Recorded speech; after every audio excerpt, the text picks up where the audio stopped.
여러분, 저는 지난주에 국회 앞에서 울고 있는 할머니를 봤습니다.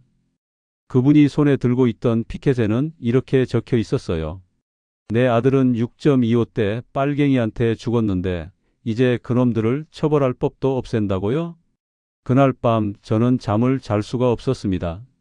왜냐하면 바로 그날 국회에서는 15명의 국회의원들이 국가보안법을 완전히 없애버리자는 법안을 냈거든요. 2025년 12월 초의 일입니다. 여러분은 혹시 아십니까? 지금 이 순간에도 북한 무인기가 우리 하늘을 날아다니고 사이버 공격으로 우리 개인정보가 털리고 있다는 사실을요. 그런데 국회의원들은 지금 뭘 하고 있나요? 70년 동안 이 나라를 지켜온 국가보안법을 폐지하겠다고 합니다. 오늘 제가 여러분께 꼭 말씀드려야 할 이야기가 있습니다. 왜냐하면 이건 그냥 법 하나의 문제가 아니기 때문입니다. 우리 손주들이 살아갈 대한민국의 미래가 걸린 문제입니다. 지금부터 제가 직접 발로 뛰며 확인한 진실을 여러분께 있는 그대로 말씀드리겠습니다. 자, 먼저 정확한 사실부터 짚고 넘어가죠. 2025년 12월 초 더불어민주당 의원들을 포함한 15명이 국가보안법 폐지법이라는 걸 국회에 냈습니다. 이게 뭐냐면요. 1948년부터 우리나라를 지켜온 국가보안법을 아예 없애버리자는 겁니다. 77년 된 법을 말이죠. 그런데 여러분, 이 소식이 퍼지자마자 어떤 일이 벌어졌는지 아세요? 국회 입법예고 사이트라는 게 있습니다. 새로운 법을 만들기 전에 국민 의견을 듣는 곳이죠. 거기에 단 하루 만에 1만 6천 건의 반대 의견이 쏟아졌어요. 이게 말이 돼? 하루에 1만 6천 건이나? 네, 맞습니다. 그런데 더 놀라운 건 그 다음이에요. 사흘이 지나자 반대 의견이 8만 건을 넘어섰습니다. 입법예고 역사상 이런 적이 없었대요. 그야말로 국민들이 폭발한 겁니다. 저는 그 반대 의견들을 하나하나 읽어봤습니다. 미쳤나? 북한이 핵 들고 위협하는데 무장해 제하자고? 우리 아버지가 6.25 때 공산당한테 당한 걸 잊었나? 내 손주들 빨갱이 세상에서 살게 할 순 없다. 눈물 없이는 읽을 수 없는 댓글들이었습니다. 그런데 말이죠, 여러분. 저는 여기서 궁금한 게 생겼습니다. 도대체 왜 지금? 왜 하필 2025년 12월에 이 법을 없애려고 하는 거지? 북한이 조용해졌나요? 아닙니다. 남북관계가 좋아졌나요? 전혀 아닙니다. 오히려 지금 북한은 핵무기로 우리를 위협하고 무인기 띄워보내고 해커들을 풀어서 우리 돈 훔쳐가고 있잖아요. 그런데 왜 지금 이 법을 없애려고 할까요? 이 질문에 대한 답을 찾기 위해 저는 지난 2주간 정말 많은 사람들을 만났습니다. 그리고 충격적인 진실들을 알게 됐죠. 잠깐 물 한 모금 드시고 다음 이야기 들으세요. 왜냐하면 제가 지금부터 말씀드릴 내용은 아마 여러분이 뉴스에서 한 번도 들어보지 못한 이야기일 테니까요. 여러분, 솔직히 물어볼게요. 국가보안법이 정확히 뭔지 아시는 분 계세요? 아, 그거 간첩 잡는 법 아니야? 맞기도 하고 틀리기도 합니다. 국가보안법은 1948년 우리나라가 정부를 세운 그 해에 만들어졌어요. 왜 만들었냐고요? 당시에 남쪽에서 공산당들이 폭동을 일으키고 북쪽에서는 김일성이 전쟁 준비하고 있었거든요. 그래서 이 나라를 지키기 위해 급하게 만든 겁니다. 그런데 이 법이 진짜 위력을 발휘한 건 6.25 전쟁 때였어요. 여러분, 6.25 때 얼마나 많은 간첩들이 우리 사회에 숨어 있었는지 아세요? 낮에는 선생님이고 밤에는 북한 지령 받는 간첩? 낮에는 공무원이고 밤에는 정보 빼돌리는 첩자. 그 사람들 잡아낼 수 있었던 게 바로 국가보안법이었습니다. 그래, 옛날엔 필요했겠지. 근데 지금은? 좋은 질문입니다. 저도 처음엔 그렇게 생각했거든요.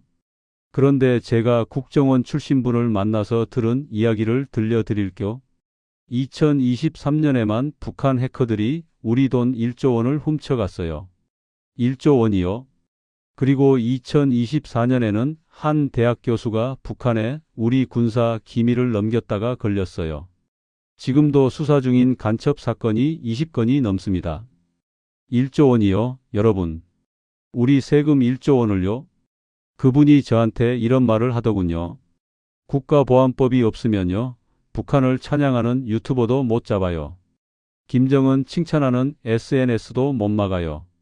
왜냐하면 다른 법으로는 안 걸리거든요. 여러분, 이게 무슨 말인지 아시겠어요? 보통 범죄는 일어난 다음에 처벌하잖아요. 살인하면 살인죄로, 도둑질하면 절도죄로. 그런데 간첩은 달라요. 일 저지르고 나면 이미 늦어요.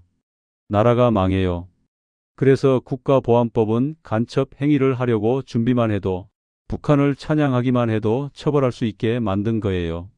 잠깐, 그럼 북한 찬양하면 다 감옥 가나? 아니요. 여기서 중요한 부분이 나옵니다. 국가보안법은 국가의 존립을 위태롭게 하거나 자유민주적 기본 질서를 위협할 목적이 있어야 처벌해요. 그냥 친구들끼리 북한 음악 좀 괜찮던데? 이런 얘기로는 안 잡혀갑니다. 그런데 말이죠. 여기서 문제가 생깁니다. 폐지를 찬성하는 사람들은 뭐라고 하냐면 국가보안법 때문에 억울한 사람이 얼마나 많은데요? 네, 맞는 말입니다. 실제로 과거에 그런 일들이 있었어요. 19만 7,080년대 군사정권 시절 이 법으로 얼마나 많은 사람들이 억울하게 잡혀갔는지 아세요? 민주화 운동하던 대학생들, 노동조합 만들려던 노동자들, 심지어 시 한 편 쓴 시인도 국가보안법으로 감옥에 갔습니다. 저는 그때 감옥 갔다 나온 할아버지 한 분을 만났어요. 지금은 80대 중반이신데 당시 대학생이었대요. 나는 그냥 민주주의 공부하는 모임 했을 뿐인데 빨갱이로 몰려서 7년을 감옥에서 살았어. 그 7년 동안 내 부모님은 동네에서 고개를 못 들고 살았고 내 동생은 대학도 못 갔어. 왜? 오빠가 빨갱이라고. 이 할아버지 얘기 들으면서 저도 눈물이 났습니다. 그래서 폐지를 찬성하는 분들은 이렇게 주장해요. 이 법은 독재 시대의 유물이야. 민주주의를 후퇴시키는 악법이라고. 특히 젊은 사람들, MZ세대들이 이런 주장을 많이 해요. 왜 21세기에 아직도 사상을 처벌하는 법이 있어요? 표현의 자유는 어디 갔어요? 실제로 인권단체들도 계속 문제 제기를 했어요. 지금 형법에 간첩죄, 내란죄, 외환죄 다 있잖아요. 그거로 충분히 간첩 잡을 수 있어요. 왜 굳이 국가보안법이 따로 필요해요? 심지어 UN 인권위원회에서도 대한민국 정부한테 몇 번이나 권고했대요. 국가보안법이 표현의 자유를 너무 제한한다. 개정하든지 폐지하든지 하라. 여러분, 들어보니까 일리 있는 말 아닌가요? 저도 처음에는 그래, 이제 시대가 바뀌었으니까 폐지하는 게 맞나? 이런 생각도 했어요. 그런데 말이죠. 제가 국회 앞에서 시위하는 분들을 만나면서 생각이 완전히 바뀌었습니다. 왜냐하면 그분들이 하는 말을 듣고 나니까 이게 단순히 자유냐 안보냐의 문제가 아니더라고요. 잠깐 여기서 한번 생각해 봅시다. 만약에 우리가 국가보안법을 없앤다면 진짜로 형법만으로 간첩을 잡을 수 있을까요? 이 질문에 대한 답을 찾기 위해 저는 검사 출신 변호사님을 찾아갔습니다. 그분이 해준 얘기가 정말 충격적이었어요. 다음 내용이 오늘의 핵심입니다. 절대 놓치지 마세요. 변호사님, 솔직히 물어볼게요. 형법만으로 간첩 못 잡나요? 그분이 대답하더군요. 기자님, 형법 간첩죄는 적국을 위해 이래야 성립돼요. 그런데 북한이 적국인가요? 네, 북한이 적국 아닌가요? 대한민국 헌법에는 북한이 명시적으로 적국이라고 안 나와 있어요. 오히려 평화통일해야 할 대상이죠. 그래서 판사들마다 해석이 달라요. 저는 그 순간 머리를 망치로 맞은 것 같았습니다. 계속해서 그분이 설명하더군요. 그리고 형법은 실제로 간첩 행위를 했을 때만 처벌해요. 준비하는 것만으로는 안 돼요. 근데 북한을 찬양하는 것은 형법에 그런 조항이 아예 없어요. 그럼 유튜브에서 김정은 찬양하고 북한 체제 선전하는 사람들은 못 잡아요. 표현의 자유예요. 여러분, 이게 현실입니다. 국가보안법이 없어지면 유튜브에서 김정은 동지 만세, 주체사상 최고 이렇게 외쳐도 잡아갈 수 없어요. 그게 뭐가 문제야? 그냥 말한 거잖아. 아닙니다. 이게 왜 위험한지 설명해 드릴까? 북한은 지금도 남한에 대남 공작원을 보내고 있어요. 그 사람들이 하는 일이 뭔지 아세요? 총 들고 쏘는 게 아니에요. 그건 옛날 방식이죠. 요즘은 SNS로 여론을 조작해요. 유튜브로 사람들을 선동해요. 가짜뉴스 퍼뜨려요. 실제 사례 하나 말씀드릴까? 2023년에 한 유튜버가 있었어요. 구독자가 50만 명이나 됐어요. 이 사람이 매일매일 영상 올리면서 뭐라고 했냐면 북한은 사실 지상 낙원이에요. 우리가 미국한테 속은 거예요. 김정은이 진정한 지도자예요. 50만 명이 이 영상을 봤어요. 특히 10대, 20대 젊은이들이 많이 봤죠. 그런데 나중에 알고 보니까 이 사람이 북한으로부터 돈을 받고 있었어요. 한 달에 500만 원씩요. 국가보안법으로 잡혔죠. 근데 만약에 국가보안법이 없었으면 못 잡았을 겁니다. 제가 국회 앞 시위 현장에서 만난 70대 할머니가 이런 말씀을 하시더라고요.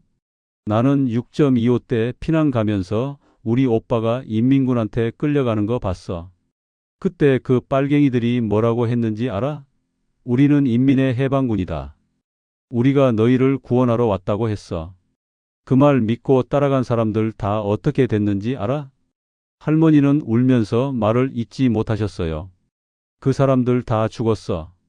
다 죽었다고. 근데 지금 또 똑같은 말을 하는 사람들이 있어. 유튜브에서, 인터넷에서. 북한이 좋다, 김정은이 훌륭하다 이러는 사람들. 우리 손주들이 그런 거 보고 자라.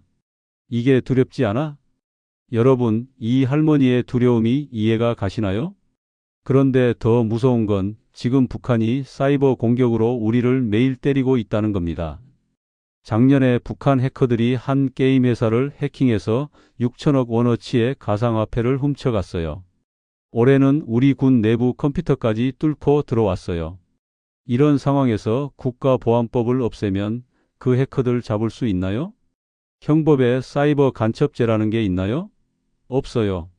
그래서 국가보안법 폐지를 반대하는 분들은 이렇게 말합니다. 지금은 때가 아니다. 북한의 위협이 사라진 다음에 얘기하자. 그런데 여기서 또 질문이 생기죠. 그럼 영원히 못 없애는 거 아냐? 북한이 언제 위협을 안 할 건데? 네, 맞습니다. 이게 바로 딜레마예요. 자, 이제 진짜 어려운 부분이 나옵니다. 여러분, 솔직히 말씀드릴까? 저도 정답을 모르겠습니다. 왜냐하면 양쪽 다 맞는 말을 하거든요. 한쪽에서는 자유를 지켜야 한다고 하고 다른 쪽에서는 안보가 무너지면 자유고 뭐고 없다고 해요. 둘 다 맞는 말 아닌가요? 그런데 제가 이번에 취재하면서 깨달은 게 하나 있어요. 가장 큰 문제는 대화가 없다는 거예요. 찬성하는 사람들은 반대하는 사람들을 수국골통이라고 욕하고 반대하는 사람들은 찬성하는 사람들을 종북 좌파라고 몰아요. 이게 대화가 됩니까? 저는 국회의원들한테 묻고 싶어요. 여러분들은 8만 건의 반대 의견을 읽어보셨나요? 그 사람들이 왜 반대하는지 귀 기울여 들어보셨나요? 동시에 반대하는 분들한테도 묻고 싶어요. 현재 국가보안법의 문제점은 인정하시나요? 과거에 억울하게 고생한 사람들의 아픔은 이해하시나요? 여러분, 제가 생각하는 해결책은 이겁니다. 폐지냐 유지냐 이 둘 중 하나만 선택하는 게 아니라 제3의 길을 찾아야 해요. 어떤 길이냐고요? 첫째, 국가보안법의 불합리한 조항들을 고쳐야 해요. 예를 들어서 지금은 찬양고무죄라는 게 너무 광범위해요. 뭐가 찬양인지 기준이 애매하거든요. 이걸 명확하게 만들어야 해요. 둘째, 남용을 막는 장치를 만들어야 해요. 과거처럼 정권이 국가보안법을 정치적으로 악용하지 못하도록 엄격한 절차를 만드는 거죠. 셋째, 단계적 접근이 필요해요. 당장 완전히 없애는 게 아니라 먼저 형법을 보완하고 대체 입법을 만들고 그 다음에 폐지를 논의하는 거예요. 그런데 문제는요. 지금 국회의원들이 이런 세밀한 논의를 안 하고 있다는 겁니다. 그냥 폐지다. 안 된다. 이렇게만 외치고 있어요. 여러분, 이게 우리가 뽑은 국회의원들이 하는 일입니다. 저는 이번 취재를 하면서 정말 답답했어요. 왜냐하면 국민들은 이미 답을 알고 있거든요. 제가 인터뷰한 분들 대부분이 이렇게 말씀하셨어요. 무조건 폐지는 안 되죠. 그렇다고 지금 그대로 두는 것도 문제고요. 고쳐야죠. 고쳐. 보세요. 일반 국민들은 이렇게 균형 잡힌 생각을 하고 있는데 정치인들만 극단으로 가고 있어요. 그런데 여러분, 여기서 우리가 꼭 알아야 할 게 있습니다. 이 문제가 왜 중요한지 아세요? 왜냐하면 이게 단순히 법 하나의 문제가 아니기 때문입니다. 이건 우리 손주들이, 우리 아들딸들이 살아갈 대한민국이 어떤 나라가 될지를 결정하는 문제예요. 만약에 우리가 안보를 너무 강조하면 자유가 없는 답답한 나라가 될 수 있어요. 반대로 자유만 강조하면 북한의 선전에 속아 넘어가는 위험한 나라가 될 수도 있고요. 그래서 저는 여러분께 이렇게 말씀드리고 싶습니다. 우리가 침묵하면 안 됩니다. 나는 잘 모르겠어. 정치는 어려워. 이렇게 생각하시면 안 돼요. 왜냐하면 이 문제는 정치가 아니라 우리 생존의 문제니까요. 제가 여러분께 부탁드리고 싶은 게 3가지 있습니다. 첫째, 관심을 가지세요. 지금 국회에서 무슨 일이 벌어지고 있는지 눈여겨보세요. 국가보안법 폐지 법안이 어떻게 되는지 지켜보세요. 둘째, 목소리를 내세요. 여러분이 생각하는 바를 국회의원들한테 전하세요. 국회 입법예고 사이트에 의견 남기세요. 여러분의 한 표가 모여서 8만 건이 됐잖아요. 그게 힘입니다.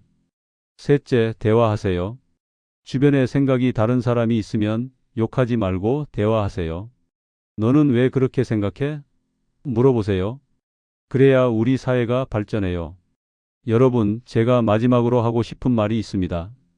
국가보안법이 완벽한 법은 아닙니다. 분명히 고쳐야 할 부분이 있어요. 하지만 지금 당장 없애는 것도 위험합니다. 특히 북한의 위협이 현실인 상황에서요. 그래서 우리에게 필요한 건 지혜입니다. 안보도 지키고 자유도 보장하는 그런 균형 잡힌 해결책을 찾아야 해요. 그게 쉬운 일은 아닙니다. 하지만 불가능한 일도 아니에요. 왜냐하면 우리는 이미 한 번 해냈거든요. 우리는 6.25 전쟁의 폐허에서 일어났고 군사독재를 무너뜨리고 민주주의를 쟁취했고 세계 10대 경제대국을 만들었어요. 이 정도 문제는 충분히 해결할 수 있습니다. 단 우리가 함께 한다면요. 여러분 기억하세요. 이 나라의 주인은 정치인이 아닙니다. 바로 우리 국민입니다. 우리가 목소리를 내면 정치인들은 들을 수밖에 없어요. 우리가 관심을 가지면 정치인들은 움직일 수밖에 없어요. 그러니까 제발 침묵하지 마세요. 우리 손주들에게 떳떳한 대한민국을 물려주기 위해서 우리 자녀들이 자유롭고 안전한 나라에서 살 수 있도록 지금 우리가 나서야 합니다. 오늘 제가 준비한 이야기는 여기까지입니다. 긴 이야기 들어주셔서 감사합니다. 여러분의 생각은 어떠신가요? 댓글로 의견 남겨주시면 제가 하나하나 다 읽어보겠습니다. 그리고 이 영상이 도움이 되셨다면 주변 분들께도 꼭 공유해 주세요. 더 많은 사람들이 이 문제에 관심을 가질수록 우리는 더 나은 해결책을 찾을 수 있을 테니까요. 여러분, 우리 함께 이 나라를 지켜나갑시다. 감사합니다.